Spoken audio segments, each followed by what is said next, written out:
លោកស្រីលោកប្រធានគូកំពុងតែទទួលភ្ញៀវអ្នកណានាងចូលមកគូស្នេហ៍ដ៏ល្អរបស់លោកទូរស័ព្ទឲ្យយើងមើលរឿងដ៏ល្អនេះហើយអ្វីដែលលោកនិយាយថាទទួលភ្ញៀវនោះបងស្រីខ្លួនឯងគ្មានលទ្ធភាពឲ្យប្រុសហូបឲ្យឆ្អែតបាញ់អញ្ចឹងក៏បន្តប្រុសលួចហូបឲ្យសោះគ្មានចេះខ្មាស់អៀនសោះម្ដាយរបស់នាងបានប្រកួតជំនាញធ្វើជាអ្នកទី3ឲ្យនាងអស់ហើយមែនទេបងសេជីនជួយមើលមនុស្សឈួតនេះផងល្មមបានហើយកូស៊ីកុំហួសហេតុពេកហួសហេតុបានចាំយើងឲ្យមនុស្សនៅក្នុងទីក្រុងហើយនេះមើលថ្ងៃនេះតើអ្នកណាហួសហេតុនោះមកមើលទេមកមើលទេបានហើយចាប់ចេញទៅបងសេជីនចេញទៅ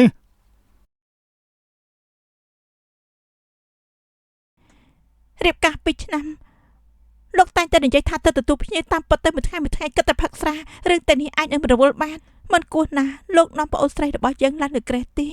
លោកបានឆ្លងកាត់ដែនកំណត់របស់យើងហើយតើលោកដឹងទេបង្ករឿងគ្រប់គ្រាន់ហើយឬនៅបញ្ហារឿងប្រុសស្រីបែបនេះវាគ្រាន់តែជារឿងមួយនៃការសម្ដែងទេនាងមិនគួរយកច្រឡំទេពីមុននាងចង់រៀបការនឹងយើងតាមយើងអស់7ឆ្នាំគឺមកពីយើងអាណិតនាងទៅយើងយល់ព្រមរៀបការតែរៀបការចូលគ្រួសារឈីងអញ្ចឹងនាងត្រូវតែទ្រាំណាហើយនៅឲ្យស្ងៀមធ្វើជាអ្នកស្រីឈីងទៅត្រូវតែអត់ទ្រាំបន្តិចកុំឆេវឆាវធ្វើបែបនេះទៅវាសមនឹងលក្ខណៈប្រពន្ធគ្រប់លក្ខណៈយល់ដែរទេឈិញសេជីនយើងនៅគ្នាទេកូស៊ីនាងបែកពីយើងគឺគ្មានអ្វីទាំងអស់យើងនឹងរងចាំនាងលុតជង្គង់វល់យើងត្រូវគ្នាវិញ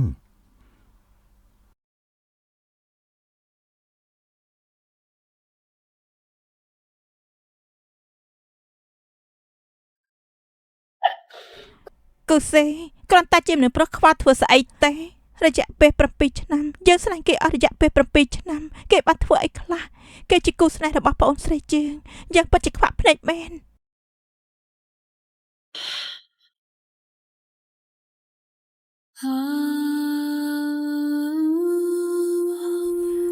ប្រុសសង្ហាលោកសង្ហាជាងអាប្រុសចង្រៃឈីងសេជីនទៅទៀតក៏អប់ណាស់រូបរាងស្រស់ស្អាតយ៉ាងនេះបងសង្ហាខ្ញុំនឹងចិញ្ចឹមលោកតើល្អទេតើល្អទេអាជីបើនេះធ្វើអញ្ចឹងយើងទ្រាំមិនបានទេ7ឆ្នាំហើយអ្វីយើងនឹងទាំងអស់ណាការចងចាំនៅថ្ងៃនេះទីបំផុតនាងជារបស់យើងចាប់ពីថ្ងៃនេះទៅយើងមិនធ្វើឲ្យនាងរងគ្រោះទៀតទេនាងលែងរងគ្រោះដោយសារតែយើងទៀតហើយយើងសូមស្បន់ឈឺក្បាលណាស់អ្នក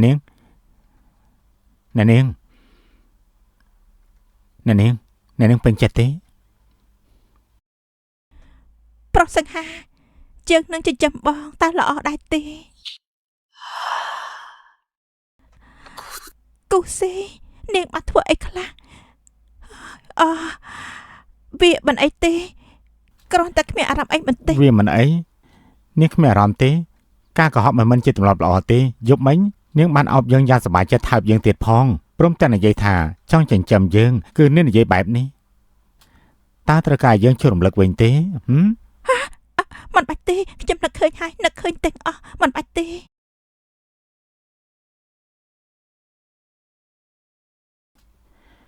បាននឹកឃើញទាំងអស់គឺវាងាយស្រួលទេអ្នកនាង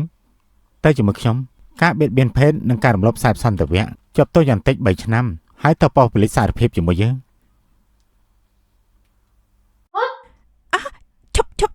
ឈប់សិនចាំមកផ្លែតណារំលោភយើងសតតែជាមនុស្សពេញវ័យលោកស្មោះខ្ញុំស្ម័គ្រមានរឿងអីថារំលោភនោះយើងផ្ដោះប្រាក់ទៅលោកអញ្ចឹងពួកយើងគ្មានបញ្ហាទៀតទេលោកពូប៉ូលីសតើល្អទេ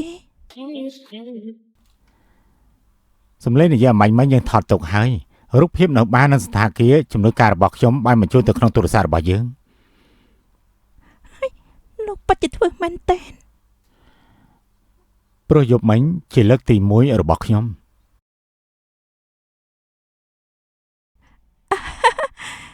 ហើយចាទាំងអស់គ្នាចេញមកប្រឡូកមកចាំបាច់ធ្វើឲ្យរឿងដល់ថ្នាក់បែបនេះទេតែមានទេក្រៅពីប្តឹងប៉ូលីសលោកចង់បានស្អីខ្ញុំអាចនឹងជិលព្រមលក្ខខណ្ឌស្អីក៏បានមែនទេប្រកាសហើយឲ្យតែលោកកុំប្តឹងប៉ូលីសបានចឹងយើងទៅ តែតាណា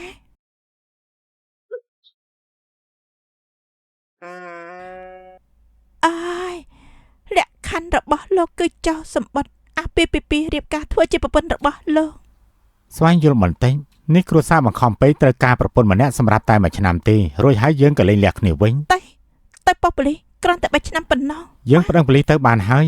យើងនឹងឲ្យអ្នកជិះឡានក្រុងដែលឥតគិតថ្លៃ ក្នុងរយៈពេល1ឆ្នាំខ្ញុំអាចសុំលែងលះគ្នាពេលណាក៏បានដែរមែនទេ 1 ឆ្នាំត្រូវការតែ1ឆ្នាំទេនាងអាចចាក់ចេញពេលណាក៏បាន តែ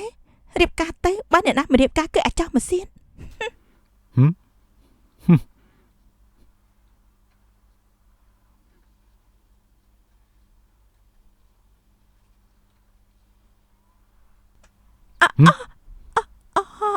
មិនអីទេ លោកអេតាស្វល់យើងបានទទួលហើយសង្ឃឹមថាអ្វីដែលលោកនិយាយគឺពិតប្រាកដឬនេះខ្ញុំមិនសង្ឃឹមថាមានអ្នកទី3ដឹងនោះទេ នៅមានទៀតទេ មានចោះធ្វើកំណត់អត្តសញ្ញាណទ្រព្យសម្បត្តិកម្មសិទ្ធិមុនរៀបការពាក់ព័ន្ធដល់ប្រាក់កាក់ពួកយើងគួរតែបែងចែកឲ្យបានច្បាស់បន្ មិន តិច បាច់ទេពីព្រោះយើងបានប្រាក់ច្រើនជាងនាងក្នុងអំឡុងពេលរៀបការទ្រព្យសម្បត្តិរបស់យើងតាមដែលនាងចង់ចំណាយ សុំទោសខ្ញុំមិនចាប់អារម្មណ៍ទេចឹកល្អពួកយើងគឺទឹកអណ្ដូងមកប៉ះពាល់ទឹកសមុទ្រ1ឆ្នាំក្រោយលែងលះគ្នា បាន ពិតជាយល់ដឹងមែនយើងទៅធ្វើការឲ្យអស់ត្រូវហើយបើគ្មានកិច្ចការអីកុំតាក់ទើមកជើងបើមានកិច្ចការអីតាក់ទើផ្ទាល់ខ្លួន យើងជូននាងទៅ មិនចាំបាច់ទេ ហេលោកប្រទី2ដល់ពេលចាប់ផ្ដើមធ្វើការងារហើយ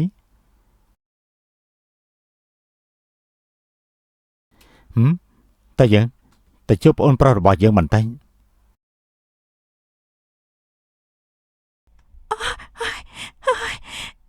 ហើយឯណារង្វាន់របស់យើងហើយចាក្រែងនេះលោកស្រីឈីងនៅខ្វះពីប្រាក់កាក់បន្តិចបន្តួចទាំងនេះទៀតពិតជាអ្នកក្រចាប់ជាតិមែនសូម្បីតែការចូលគ្រួសារឈីងក៏កែប្រែមិនបានជីវិតថោកទាបរបស់នាងដែរយើងយល់ថានាងថោកទាបណាស់មានអីអស្ចារ្យទេហើយចាណែយើងត្រូវទៅធ្វើការតែនាងមានស្អីល្អទៅរៀបការអស់2ឆ្នាំហើយបងសឿយិនគាត់ធ្លាប់ប្រកាសពីប្រវត្តិរបស់នាងជាសាធារណៈលោកស្រីឈីងតាមយើងមកទៅគ្រួសារឈីងឃើញនាងគួរអាណិតដាក់ទានឲ្យនាងខ្លះទេត្រូវហើយយើងមិនអាចប្រៀបស្មើនឹងនាងបាននោះទេមកតាន់លេងអ្នកគ្នាផងនាងបាច់ច្រឡំលើក្រែជាមួយប្តីរបស់យើងទៅហើយម្ដាយរបស់នាងធ្វើជាប្រពន្ធចុងនាងក៏តាមធ្វើជាប្រពន្ធចុងដែរមែនទេថោកទាបយើងនឹងហែកបុតរបស់នាង ជប់សិនកន្លែងនេះគឺជាក្រុមហ៊ុននាងគឺជាប្រធានផ្នែកលក់មិនទៅពិភាក្សាការងារជាមួយនឹងភ្ញៀវនៅទីនេះមកទីនេះធ្វើអីតើវិញយើងមិនចង់និយាយជាលើកទី2ទេនាងមកនេះយើងមានការនិយាយជាមួយនាង ហើយចង់និយាយអីនិយាយទៅមិនចាំអីអូសទិញបែបនេះទេកុំឲ្យគេយល់ច្រឡំ ណែកូស៊ីកាលពីយប់មិញនាងតាណាទូរស័ព្ទឲ្យនាងមិនទទួល អូយើងនឹកឃើញហើយយើងបានលុបលេខរបស់លោកហើយ លុបចោល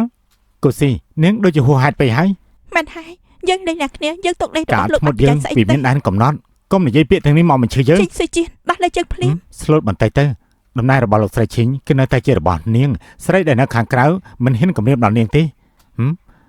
គួរតែស្ដាប់ខ្លះទៅ យើងជល់ហើយនោះបានន័យថាមនុស្សថ្នាក់ទាបបំផុតគឺមិនអាចឈ្នះបានទេពេលដែលលោកសប្បាយជាមួយស្រីផ្សេងនៅខាងក្រៅទុកឲ្យយើងនៅម្នាក់ឯងតែយើងគួរតែអរគុណលោកមែនទេ យើងបាននិយាយហើយកុំបញ្ឈឺយើងមិនរំខានដល់ពួកឯងទេមិនរំខានដល់ពួកឯងទេ មិនក៏លោកនៅទីនេះដែរឆាប់ចេញទៅខ្ញុំជូតដំណើរលោកឆាប់ទេ ហេឈីងមកកូស៊ីពួកឯងស្គាល់គ្នាហើយ គាត់គឺជាមិត្តរបស់ខ្ញុំម្នាក់ គាត់គឺបងប្រុសរបស់ខ្ញុំ គាត់គឺជាបងប្រុសរបស់លោកដែលសិក្សា8ឆ្នាំមានម្ដាយផ្សេងគ្នាមែនទេ ឈីងមកសេជៀនមើលទៅបងប្អូនយើងទាំងពីរមានរូបរាងខុសប្លែកពីគ្នា តើលោកមកទីនេះចង់ធ្វើស្អី កូស៊ីនាងទៅវិញមុនចោះណាខ្ញុំមានរឿងខ្លាំងចង់និយាយជាមួយនឹងឈីងមក